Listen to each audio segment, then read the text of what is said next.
Saat ini kita sedang berada di Kafe Kebon, Kebon Nanas Jatinegara.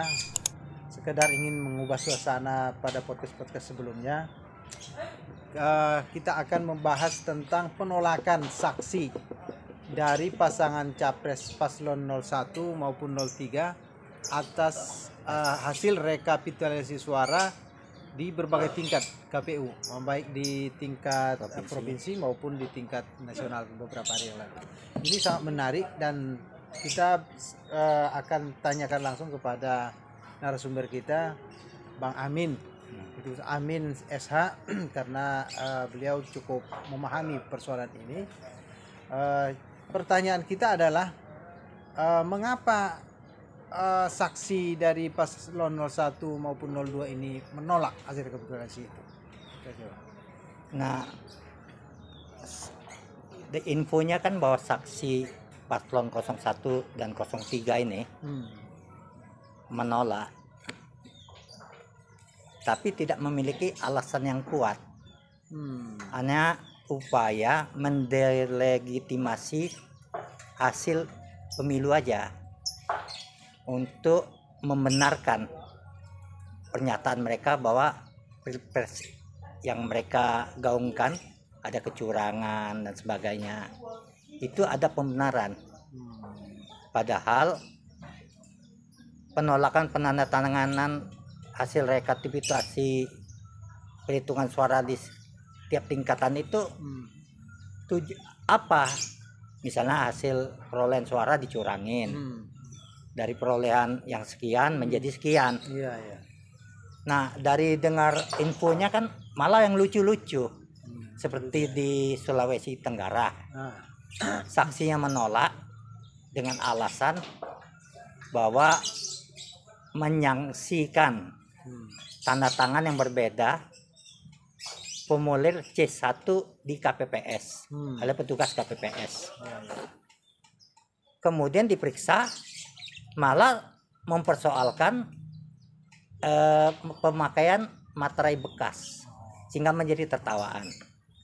Kemudian di Sumsel, alasan penolakannya karena Gibran ikut sebagai cawapresnya Prabowo. Itu hanya alasan. Kalau di Kaltim alasannya bahwa diperintahkan oleh Timnas. Ini hanya untuk membuat rame aja, padahal tidak ada apa-apanya, ya. Jadi kalau kita lihat variatif sekali penolakan mereka ya. Ini alasan-alasannya ya. Dan yang menarik misalnya penolakan atas karena Gibran yang tidak cukup umur di capres. Kalau harusnya kan itu bisa ditolak sejak awal. Kenapa sudah ikut capres? Mereka juga ikut capres ditolak kan? Nah, itu lucu kan? Karena sudah tuh hasil putusan MK kan. Apapun hasilnya kan itu sudah menjadi suatu produk hukum ya kan, yang harus dihormati. Kenapa mereka tolak? Kira-kira Bang, ini mereka menolak ini ada akibat hukumnya nggak kira-kira? Nggak ada. Jadi mereka hanya mencari dalih saja pembenaran bahwa mereka tidak tanda tanganin berita acara hasil pleno di tingkatan provinsi maupun di nasional ya kan. Kemudian nanti pada saat hasil pilpres ini dibawa ke Mahkamah Konstitusi, penolakan penandatanganan itu upaya legitimasinya. Tapi apa alasannya ditolak? Yang paling substansial itu persoalan perselisihan perhitungan suara hasil pilpres maupun pileg. Ini alasannya karena materai bekas, karena Gibran. Jadi dalih ini mengada-ngada. Ya. Jadi ini sikap yang ditunjukkan oleh 01 ya kan, dan 03 yang sangat tidak dewasa ya. Tidak dewasa ya. Nah, apabila dikaitkan dengan statement Prabowo ya dalam forum Mandiri Investment ya kan. Nah, inilah yang disebut bahwa demokrasi ini sangat melelahkan. Messy, berbiaya tinggi ya kan, costly dan tiring, melelahkan. Karena orang-orang begini nih kita demokrasinya tidak dewasa, asal tolak saja, tidak mau terima, ya kan? Tujuannya tampil beda. Ini dalam persoalan berkompetisi dalam demokrasi. Bagaimana dalam pembangunan negara ini? Kita mau jadi negara besar dan negara maju yang disebut menuju Indonesia emas tahun berapa? 2045. Ya. Asal tampil beda, lihatlah kalau kita ambil contoh ya. Misalkan ada yang mengaku pakar hukum tata negara, ya kan. Soal hasil pemilu, soal pemilu kompetisi, minta pengadilan rakyat. Ini kan naib, sangat lucu sekali. Kok pengadilan rakyat ini kan istilah jalanan gitu. Ekstra parlemen, pengadilan rakyat, revolusi. Iya. Begitu kira-kira ya. Bagaimana kita mau membangun negara, semuanya mau tampil beda saja. Cerita masa lalu saja, ya kan? Kemudian persoalan yang disengketanya pun tidak substansial. Lah, semua calon itu punya saksi. Kalau mau dikatakan Pak Hos SED, Pak Sahrul, ya. SED ini singkatan Sahrul Effendi Dasopang, ya. Bahwa penyelenggaraan Pilpres dan Pileg tahun 2024 sekarang ini adalah pemilu paling demokratis. Paling demokratis. Karena tingginya partisipasi itu ya. Tingginya partisipasi. Selanjutnya semua paslon itu ada anasir di pemerintahan. Oh iya ya, benar Nah, juga. PDI ada 6 menterinya. Menterinya ya. Di 01 ada berapa menterinya? Nasdem tuh kan. Nasdem, PKB. Lah itu gimana itu kalau gitu ya? Bahkan dari berita-berita sebaliknya yang banyak melakukan kecurangan nih dilakukan oleh paslon 03. Biasa aja, ya kan? Bagaimana KPU di Wonosobo ditersangkakan karena memberi uang kepada PPS untuk memenangkan pasangan 03 atas sponsor dari 03. Oh. Kemudian ada di Malaysia, Ya. gimana keterlibatan BIN untuk memenangi yang enggak kertas suara di panitia PPLN ya. PPLN ya. Nah, luar negeri di Malaysia sudah tercoblos semua. Biasa aja. Yang menang siapa di sana? Hasil belum tahu ya, tapi waktu itu ketangkap basah. Surat suara sudah tercoblos, ribuan surat suara telah tercoblos sebelum dikirim pihak pos. Tercoblos ke 03. Nah, itu ketahuan. Banyak. Jadi semua unsur melakukan kecurangan karena ada dalam pemerintahan. Bahkan 02 itu apa kecurangannya? Coba kita mau dengar apa? Lakukan apa? Belum ada, malah yang hingar-bingar itu heboh dengan info dari kecurangan dilakukan 03. 03 banyak yang melakukannya. Kok mereka menolak? Ini paling demokratis nih pemilu. Kalau analisa abang sendiri ya, mengapa mereka menolak hasil rekapitulasi ini? Kira-kira endingnya kemana ini? Ya penolakannya karena soal gengsi saja ya kan. Gengsi ya. Karena sudah Terlanjur bilang terlanjur menuding curang, sudah malu, sudah mengeluarkan biaya sangat besar, ya kan? Ternyata dimenangkan oleh 02 dengan perolehan suara yang sangat signifikan 60% ya kan. Nah endingnya kan mereka pun tahu bahwa jika diajukan di MK ini akan ditolak, maka dikeluarkan bunyi-bunyian hak angket dan sebagainya pun bikin kita lihat masih aja ya. makin riuh aja kan, bising aja kan. Tapi nggak ada yang serius. Ini cuma bargaining aja. Ya. Akan ada salah satu alasan mereka penolakan penandatanganan itu untuk mendukung nanti bila proses terjadi di MK kan gitu. Iya. Nah, saya mau tanya nih ke Bang Amin. seperti yang kita ketahui, mereka sebenarnya kan tidak percaya pada MK, proses MK kan, baik sebelumnya maupun prediksi yang akan datang. Ini suatu tindakan yang kontradiktif menurut saya. Satu sisi mereka menolak hasil rekap untuk mendukung proses berikut di MK, tapi pada sisi lain mereka tidak percaya. Itu gimana ini? Abang pikir. Paslon ini kayak main lotre. Pertama, gitu. mereka tidak confident, tidak percaya diri, ya. Bisa menang atau tidak. Tapi coba adu nasib kayak main lotre, ya kan? Mudah-mudahan tidak satu putaran. Mereka bisa bergabung antara 01 dan 03. Sejak awal sudah main lotre ya. Main lotre, ya kan? Ternyata apa yang dipikirkan itu tidak terjadi. Malahan paslon 02 Prabowo Gibran nih memenangi satu putaran dengan suara 58,8%. Nah, ini terus dihembuskan, ya kan? Dan mereka ini biasa dalam demokrasi itu kan ada giumnya bagaimana kelas atas menanam image pada kelas bawah sekaligus untuk melakukan bargaining, ya. Ya posisi lah, minta menteri, minta ganti ongkos, itu biasa, ya. Jadi dibuat bunyi-bunyian yang riuh ya, biar kita. Jadi benar apa yang dikatakan Prabowo itu. Demokrasi ini mahal ya. Biayanya mahal, ya kan? Tidak efisien, ya kan? Nah, apa yang diwacanakan Prabowo ini bukan dia ingin kembali ke zaman otoriter, ya kan? Inilah otokritik terhadap demokrasi, masa tidak boleh. Nah, ini dipolitisir terus ngelawannya. Bahwa Prabowo ingin kembali kepada zaman otoriter, zaman Orde Baru. Tidak. Prabowo itu dengan kejujurannya dia ungkapkan, ya kan? Memang tidak efisien demokrasi ini, ya. Kita ingin mencapai A tapi jalannya ke sana kemari, kan? Berkelak-kelok gitu. Nah, bagaimana kita akan bangun? Ya tentu harus ada pemerintahan yang kuat lah untuk kesejahteraan rakyat.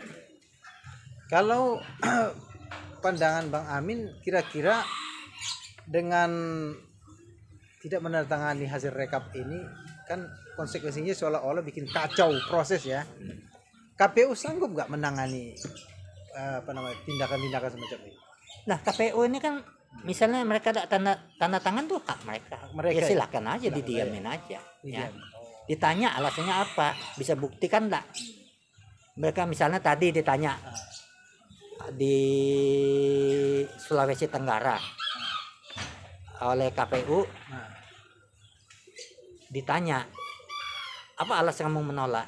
Karena kami meragukan tanda tangan yang berbeda oleh petugas PPS di tingkat PPS nih. PPS, ya. Oke, kita periksa, kata ketua KPU-nya. Setelah diperiksa, katanya ini pakai materi bekas, Pak. Bukan soal tanda tangan lagi. Jadi bahan tertawaan waktu perhitungan di tingkat nasional. Hasil perhitungan suara di Provinsi Sulawesi Tenggara. Jadi lucu-lucuan aja nih semuanya. Jadi nyari dalih-dalih aja. Nyari dalih-dalih aja, ya. Ngelak-ngelak dari persoalan, ya. Ngelak persoalan, ya. Ini catatan Bang Amin tentang proses semacam ini, selain tidak mendewasakan kultur politik kita di Indonesia, apalagi kira-kira, Bang? Kenapa? Ya, selain tidak mendewasakan, kasihan dengan rakyat. Rakyat kasihan jadi disuguhkan tontonan tidak bermutu. Kan politik itu kita melakukan edukasi. Pendidikan politik. Kalau didasarkan oleh bunyi-bunyian yang tidak mendidik, ya wajar rakyat tuh jadi ngawur-ngawur juga dalam beretorika, menyampaikan argumen. Karena elitnya tuh mengajarkan argumen-argumen yang ngawur, itu asal argumen aja, ya kan? Debat seperti kita lihat tuh kan di forum debat di televisi sebagainya, asal beda aja siapa, kayak orang tabrakan itu, orang yang terjadi insiden di jalan raya, siapa yang paling ngotot aja yang paling keras aja ngomong, ya, itu yang menang loh, ya. Jadi jadi tidak seperti mestinya kita kembali pada era masa lalu, di mana orang masih berdebat itu masih pakai ada argumennya, dalinya, dewasa. Sekarang ini mau tampil beda aja, ya. Asal bunyi aja. Saya sering jumpai masyarakat, mereka bilang lelah. Ini pendukung 01, apa-apaan nih, ya. Oleh pendukung 02, ini masyarakat yang pendidikannya rendah, tukang sol sepatu. Mereka pun nangkap logikanya. Misalnya begini, mereka katakan, kok bisa dikatakan curang ya Pak? Padahal kita memilih dengan benar semua. Rakyat aja mengerti itu. Jadi lucu ini, ya. Kemudian mengompori kampus, ya kan? Kemudian ada mekanismenya Mahkamah Konstitusi dan Bawaslu. Kemudian dicetuskan pengadilan rakyat. Nah, yang mencetus ini kan Jenderal Arifin Mokhtar. Ya. Dia akademisi sampai ngotot begitu. Beliau ini kan kelompok kerja reformasi perundangan ini bentuk Mahfud. Dapat diduga dia ada bagian dari partisan, ya kan? Nah, apakah dia kuliah itu dia pernah jadi seorang aktivis kayak Refli Harun, ya? Aktivis senat saja, aktivis jalanan pernah nggak? Itu kan wacana-wacana kita mengenai tentang parlemen jalanan, ya kan? Kemudian apa deh pengadilan rakyat, ya kan? Itu yang kita cetuskan dulu. Kok sekarang dicetuskan, ya? Apa mau dikorbankan negara ini dengan aksi-aksi koboi, ya? Dunia kampus ya kita berpikiran rasional, ya. Diperbaiki dalam konteks ketatanegaraan. Bukan argumen-argumen jalanan gitu, ya. Saya melihat semacam ada kesan terkoordinasi ya antara 01 sama 03 terhadap hasil rekap perhitungan suara ini. Menurut Bang Amin seperti itu? Iya betul. Mereka akan tolak. Salah satu caranya ya tidak menandatangani hasil rekap suara di tingkat provinsi maupun nasional. Nah, itu bahaya delegitimasinya. Kalau Bang Amin melihat sejauh ini masih bisa ditoleransi nggak ini mereka ini aksi-aksi mereka itu terhadap proses yang eskalasi yang sebenarnya juga orang lelah gitu kan? Kalau sekedar bising temporer biasa saja. Biasa saja ya. Tapi kalau bising dibuat terus tidak mendidik, ya kita juga cukup gerah ya kan, cukup capek lelah ya kan. Kasihan rakyat ya kan. Ini orang maunya apa kan? Maunya apa? Iya, terus terang. Dan mereka kan punya masalah semua. 03 di pemilu punya masalah. 01 seperti Anies ini kan nggak punya modal, ya, nggak keluar biaya, ya aja seneng-seneng aja dia. Ya. Sekarang mau maju pilkada lagi ya, bikin hingar-bingar aja untuk bergening aja, senang-senang. Demokrasinya capek kita. Yang dalam waktu dekat ini kan saya dengar-dengar dari seluruh rangkaian ini maupun angket, terus ini penolakan rekap, ada lagi mau bikin aksi tanggal 18 besok kalau nggak salah ya, 18, 19, 20 tuh berurutan semua itu. Semua itu urusannya sama kepentingannya, penolakan dan tudingan terhadap pilpres maupun pileg yang curang.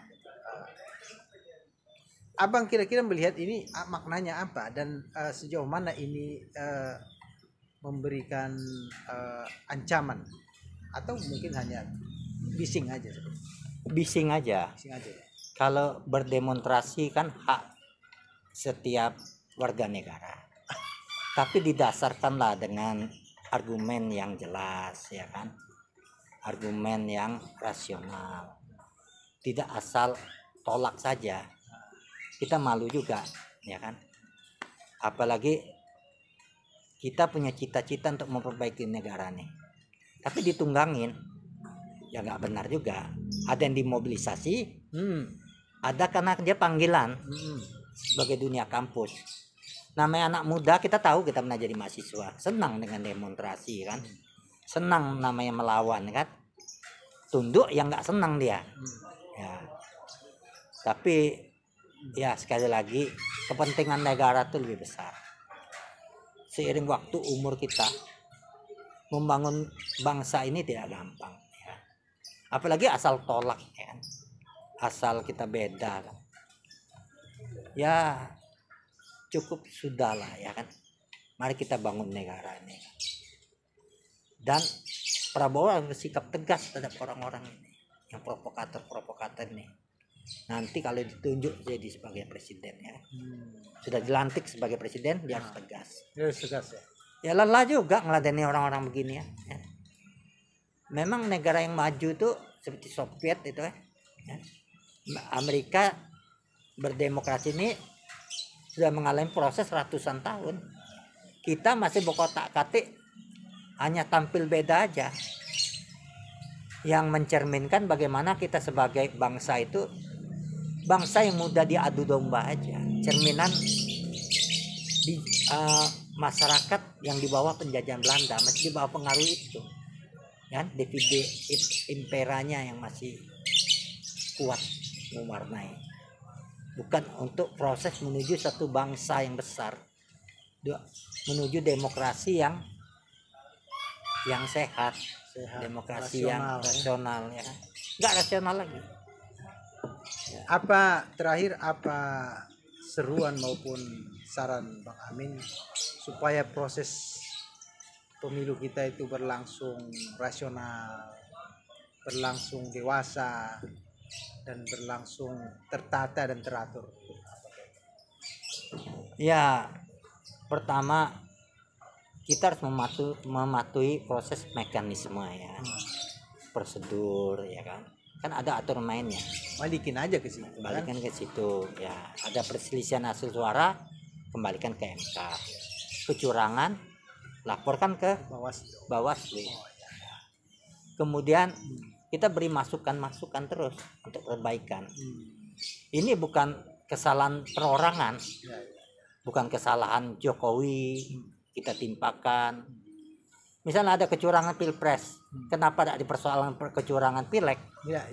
Ya. Pileg itu lebih gila lagi kecurangannya dilakukan oleh partai-partai. Kalau mau jujur, kok mereka tidak persoalkan? Contoh ya, yang dipersoalkan Saifullah Fatah, bahwa pemilu curang, ya kan? Bahwa Jokowi diktator, ya. Dia pernah jadi konsultan Jokowi. Konsultan Jokowi? Ya, tahun 2014 di saat berhadapan antara dengan Prabowo.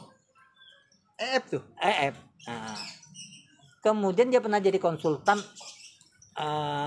surveinya Anies. Waktu Pilkada DKI. Dan saya terlibat atas sebagai pihak penggalang kemenangan Anies Baswedan. Apakah di situ abang temukan proses curang juga? Lah perintahnya tuh daerah Kumis itu harus diguyur. Apa ini maksudnya Kumis? Daerah Kumis itu kumuh miskin. Kumuh miskin diguyur, diguyur dengan uang. Wah. Walaupun enggak langsung dari dia. Iya. Begitulah ininya skenarionya ya. Kok sekarang dia kalah, dulu Anies. Sehingga setelah selesai hasil pemilu, orang PDI pun wah ini Anies main duit ini, ya.